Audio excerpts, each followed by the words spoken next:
अस्सलामुअलैकुम वरहमतुल्लाहि वबरकातुहू।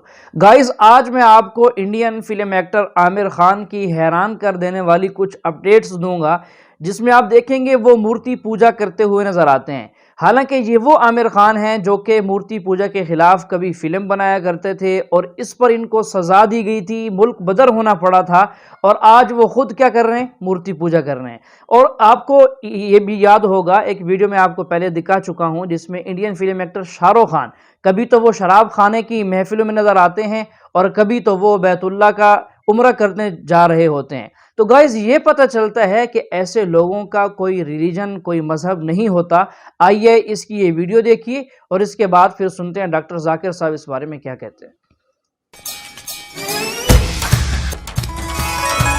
अब देखिए 15 मिनट में इन्वेस्टमेंट डबल उड़ेगा। चाह का बिजनेस में कितना इन्वेस्टमेंट है? स्टोव, केतली, चाय, शक्कर, गिलास, थर्मस, और यहाँ एक तो पत्थर और लाइटी का बस। गुरुवार को आमिर खान की कुछ तस्वीरें सोशल मीडिया पर पहुंची। इन तस्वीरों में वो पूजा पाठ करते नजर आ रहे थे। इन तस्वीरों के आधार पर आमिर खान को ट्रोल किया जाने लगा। कहा गया कि जो आदमी अपनी फिल्मों में पूजा को फ्रॉड बताता है, वो अब खुद पूजा कर रहा है। मैं पूछना चाहता हूँ, आप मानते हैं खालिक में? खालिक का मतलब मुझे नहीं पता। बनाने वाला। आप एक ईश्वर में मानते, एक खुदा में मानते या अनेक खुदा में मानते? नहीं, मैं तो सभी जगह जाता हूँ, मंदिर जाता हूँ, मस्जिद जाता हूँ, लेकिन मैं किसी को मानता नहीं। मैं सिर्फ यही मानता हूँ कि मैं भी मंदिर जाता हूँ, मस्जिद, मैं भी मंदिर जाता हूँ, मस्जिद जाता हूँ। एक पावर जो है, जो हमको रूल करती है, मैं उस चीज को मानता हूँ। एक पावर, दो पावर लेना। एक पावर जो है, वही तो पूछ रहा हूँ मैं, एक पावर को मानते हैं, दो पावर को मानते? एक ही पावर को मानता हूँ। मैं भी एक पावर को मानता हूँ। मंदिर भी जाता हूँ, मस्जिद भी जाता हूँ, लेकिन मंदिर जाके बुत परस्ती नहीं करता हूँ, मूर्ति पूजा नहीं करता हूँ, क्योंकि वो पावर कहती है मूर्ति पूजा मत करो। मूर्ति मतलब वो पावर वाले को आप कम पावर दे रहे, बराबर है ना? तो हिंदू मजहब कहता है मूर्ति पूजा मत करो, ईसाई मजहब कहता है मूर्ति पूजा मत करो, कुरान कहता है मूर्ति पूजा मत करो। एक पावर, उसको पावर कहो, ईश्वर कहो, खुदा कहो, अल्लाह कहो, लेकिन एक है ना कि दो है? एक ही है। बिल्कुल से। एक पावर को मानते? बिल्कुल। एक ईश्वर को मानते? बिल्कुल। एक खुदा को मानते? बिल्कुल। एक अल्लाह को मानते? बिल्कुल। आप मानते हैं कि बुत परस्ती, मूर्ति पूजा गलत है? गलत तो है, लेकिन मैं करता हूँ। हाँ, यही तो बात है।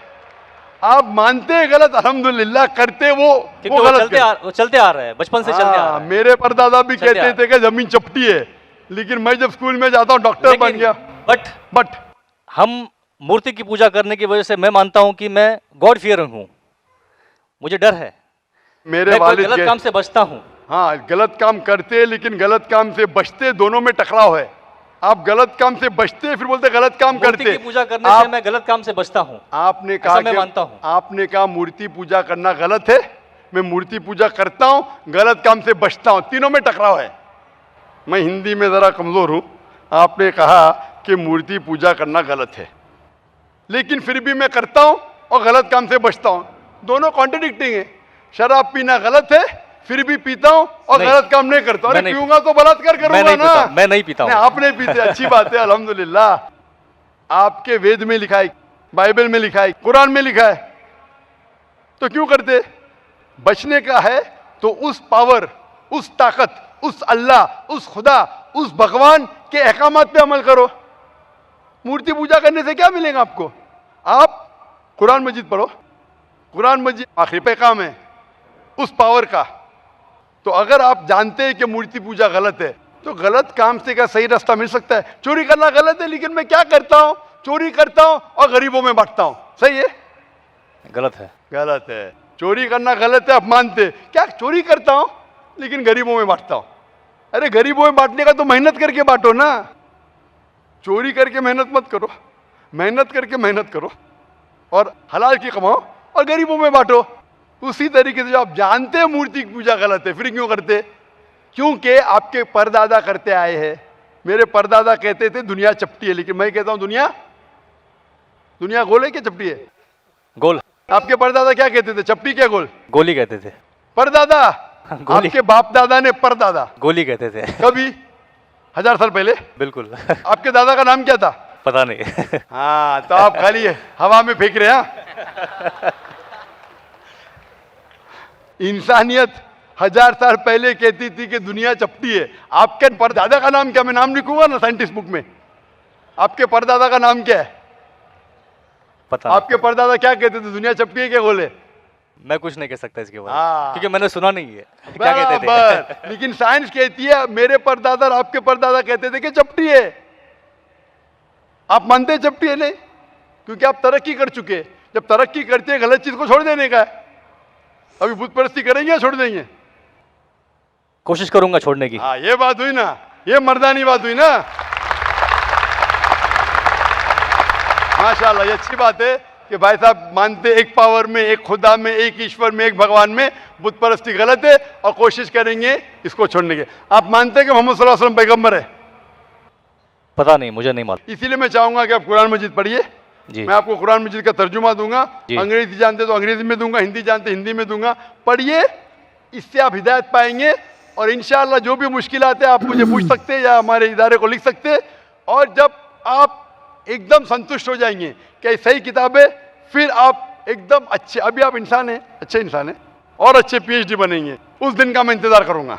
बहन ने सवाल किया है कि वो कृष्ण की पुजारी है और जब बुत परस्ती करती है, मूर्ति पूजा करती है, तो उस ईश्वर का फोटोग्राफ रखती है, उस ईश्वर की मूर्ति रखती है ताकि कंसंट्रेशन के लिए, तो इसीलिए वो मूर्ति पूजा करती है।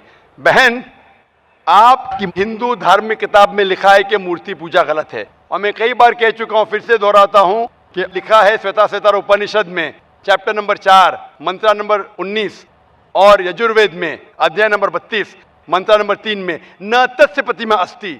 उस ईश्वर, उस भगवान की कोई प्रतिमा नहीं, कोई फोटोग्राफ नहीं, कोई पिक्चर नहीं, कोई पेंटिंग नहीं, कोई बुत नहीं, कोई मूर्ति नहीं। आपकी मजहबी किताब में साफ तौर पे लिखा है मूर्ति पूजा गलत है।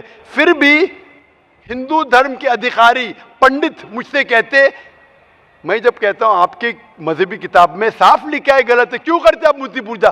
तो वो कहते हैं कि मूर्ति पूजा करते हैं, मानते हैं गलत है, लेकिन मूर्ति पूजा करते कंसंट्रेशन के लिए। जब हम हायर लेवल ऑफ कॉन्शियसनेस पहुंच जाएंगे तो मूर्ति पूजा की जरूरत नहीं। पहले पहले शुरुआत में कंसंट्रेशन के लिए मूर्ति जरूरत है।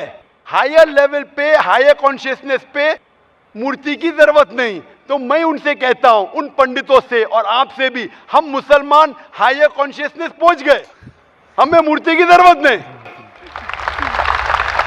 मैं इनसे पूछता हूं कि शुरुआत में कहते हैं कि स्टार्टिंग में जरूरत है, बाद में नहीं। जब आप स्कूल में जाते हैं, पहली कक्षा में आप बेसिक सीखते हैं, बेसिक सीखते, कठिन चीज बाद में सीखते हैं 8वीं 9वीं 10वीं में।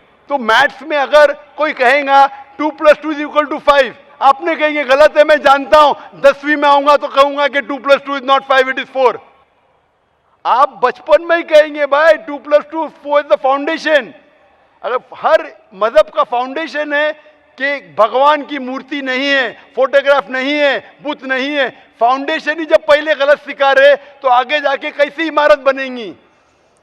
तो इसीलिए इन पंडितों से जब मेरी बहस होती है, गुफ्तगू होती है, वो जवाब ही नहीं दे सकते। वो बोलते मानता हूं कि हमारी मजहबी किताब में गलत है, लेकिन फिर भी इनिशियली कंसंट्रेशन के लिए। तो मैं कहता हूं कि हम मुसलमान इनिशियली भी हमें जरूरत नहीं मूर्ति की ना बुत की। हमें हमेशा हक बात कहना चाहिए और ये साफ तौर पे लिखा है सारी मजहबी किताबों में, चाहे हिंदू मजहब की किताब हो, ईसाई मजहब की, यहूदी मजहब की, इस्लाम मजहब की। मूर्ति पूजा गलत है और हराम है और हमें इससे दूर रहना चाहिए। हमें खुदा के कलाम पे, खुदा के अहकामात पे अमल करना चाहिए, ये दीन के ठेकेदारों के नहीं। अगर आपको लगता है कि जाकिर गलत है, जाकिर को भी छोड़ो, जाकिर इस्लाम में 0 है। अगर जाकिर वो बात कर रहा है जो खुदा से मिलती है, जो आखिरी पैगंबर से मिलती है, इसीलिए मैं हवाला देता हूं, chapter number verse number, chapter number verse number.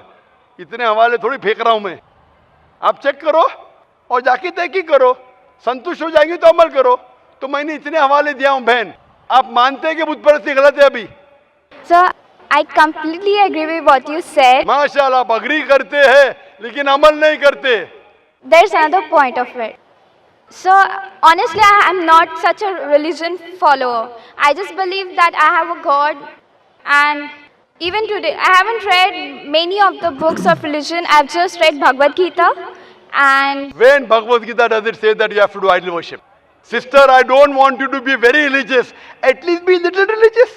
And the basics of religion is that idol worship is haram. Idol worship is forbidden. I am asking you where, which chapter, which verse of Bhagavad Gita tells you that you have to do idol worship. Which verse? So I would like to say the reason I believe in idol worship. It is when I have a problem, a very big problem, all I do is I close my eyes, visualize and feel my Lord, that is Lord Krishna whom I worship.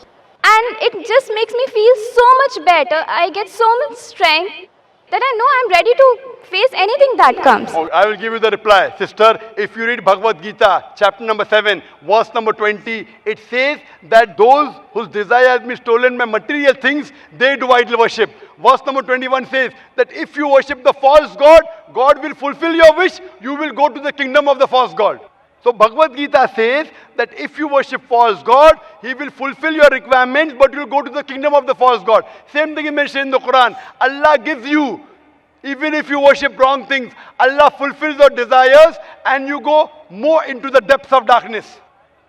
So this is, God is testing you, that do you really worship the true God or do you believe in wrong things? If you worship the wrong thing, Allah fulfills your desires and puts you more in the depths of darkness. You may think that if you ask an idol for wealth, you get wealth. Wealth will not take you to paradise. Following the commandments of God will take you to paradise. So sister, isn't it mentioned in Bhagavad Gita that don't do idol worship? It says those whose intelligence has been stolen by material desires, they do idol worship. So do you mean, I'm asking you, are you a materialistic person? I don't think so. So then why do you do idol worship? You are going against the teachings of Bhagavad Gita. I get it. I would like to think about it. Thank you, sir. Go back home, think about it, read the translation of Bhagavad Gita, and I request you to even read the translation of the Quran. Inshallah, you read the translation of the Quran, and inshallah, I will ask the sisters to give an English translation. And if you are satisfied, it will show you the true direction of how a life should be led. Hope that answers the question, sister.